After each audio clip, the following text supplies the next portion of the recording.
सार्वमंथन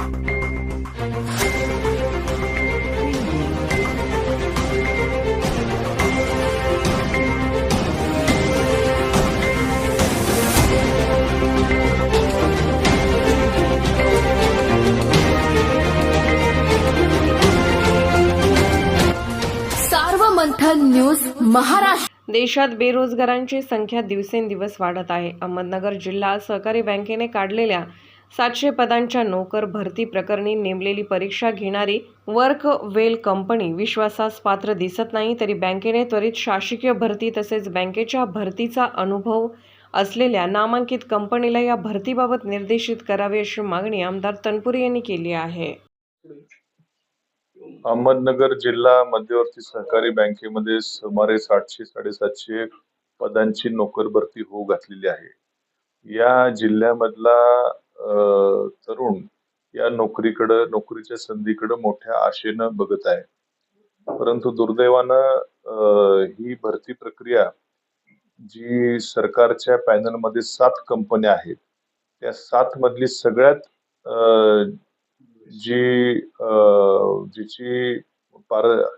जिचा अनुभव कमी आहे अशी भरती करण्याचा, अशा कंपनीला काम देण्याचा निर्णय जिल्हा बँकेने घेतलेला आहे। वर्कवेल नावाची कंपनी, हिच्याबद्दल फारसं कोणी ऐकलेलं देखील नाही। आम्हाला मिळालेल्या माहितीनुसार ही कंपनी 2020 साली साधारणपणे स्थापन झालेली आहे। आतापर्यंत काही नगरपालिकेतले कंत्राटी कर्मचारी भरतीचा फक्त 70-80 लोक भरती करण्याचाच फक्त तुरळक अनुभव या कंपनीला आहे, अशी माहिती वृत्तपत्रातल्या बातम्यांवरून कळतीये। आणि दुसरीकडे IBPS सारखी नामांकित कंपनी, जिने आतापर्यंत कित्येक भरती प्रक्रिया, राज्य सरकारच्या देखील भरती प्रक्रिया आणि विशेष आणि सरकारी बँकांच्या भरती प्रक्रिया पार पडलेली IBPS सारखी कंपनी आहे, जिच्या पारदर्शकतेवरती जास्त काही प्रश्नचिन्ह ठेवू शकत नाही।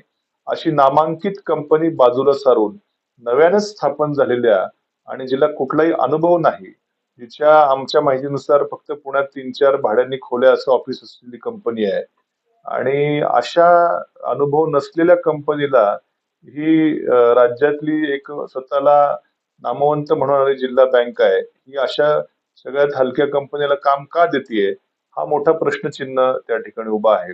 कारण की IBPS सारख्या संस्थेला जर हे काम दिलं, थोडेसे जास्त पैसे प्रति उमेदवार, काहीतरी 100-1 रुपयाचा फरक आहे, पण मात्र जिल्हा बँक एवढी मोठी आहे की सॉफ्टवेअरसाठी मागच्या वेळेस काहीतरी 100-125 कोटी रुपये खर्च करण्याची बँकेची तयारी आहे। आम्हाला मिळालेल्या माहितीनुसार बँकेच्या नूतनीकरणाच्या इमारतीच्या नूतनीकरणाकरता देखील 10-12 कोटी खर्च करायची बँकेची तयारी आहे, आणि प्रति उमेदवार फक्त 100 रुपये, काहीतरी थोडाफार होईल जास्त खर्च, पण नामांकित कंपनीला काम या ठिकाणी का दिलं जात नाहीये? ज्या कंपनीचा आतापर्यंतचा रेकॉर्ड बरोबर नाहीये, अशाच कंपनीला काम का देतायत? त्यामध्ये परत 10% मार्क तोंडी परीक्षेला का ठेवतायत?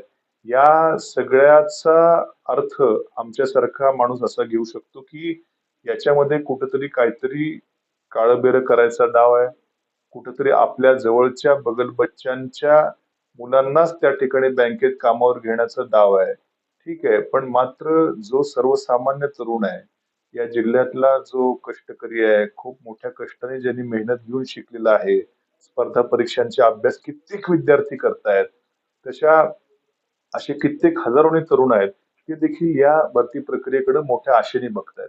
पण मात्र कुठेतरी ज्यांचा वशिला नाही, कुठेतरी मोठ्या पुढाऱ्यांशी कॉन्टॅक्ट नाही, कुठेतरी गोरगरीब परिस्थिती आहे, पण मात्र मेहनती आहेत, कष्टाळू आहेत, खूप दिवसाचा अभ्यास करतात, अशी प्रामाणिक मुलं मात्र या नोकरीच्या संधीपासून वंचित राहणार आहेत।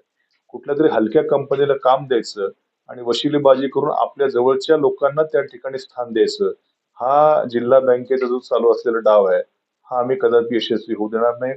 आमची भरती रद्द करा अशी आमची अजिबात मागणी नाही, भरती करा, आणखीन 200-400 लोक करा, पण मात्र IBPS सारख्या नामांकित कंपनी जी या सरकारच्या पॅनलवरती आहे, तो ऑप्शन निवडा आणि पारदर्शक पद्धतीने ही भरती करा। उद्या आम्ही आमच्या पुढाऱ्यांच्या कोणीतरी जवळचे नातेवाईक असतील, आमच्या पुढाऱ्यांचे कोणीतरी बगलबच्चे असतील, यांना संधी देण्यापेक्षा जो होतकरू, प्रामाणिक, कष्टाळू, अभ्यास दिवस रात्र स्पर्धा परीक्षांचा करणारा कित्येक मोठा वर्ग या नगर जिल्ह्यामध्ये आहे, तो मात्र घटक कुठेतरी या भरतीपासून वंचित राहणार, याला आमचा आक्षेप आहे। आणि म्हणून ही भरती प्रक्रिया IBPS सारख्या किंवा MKCL सारख्या नामांकित कंपनीकडनं करावी अशी आमची मागणी आहे.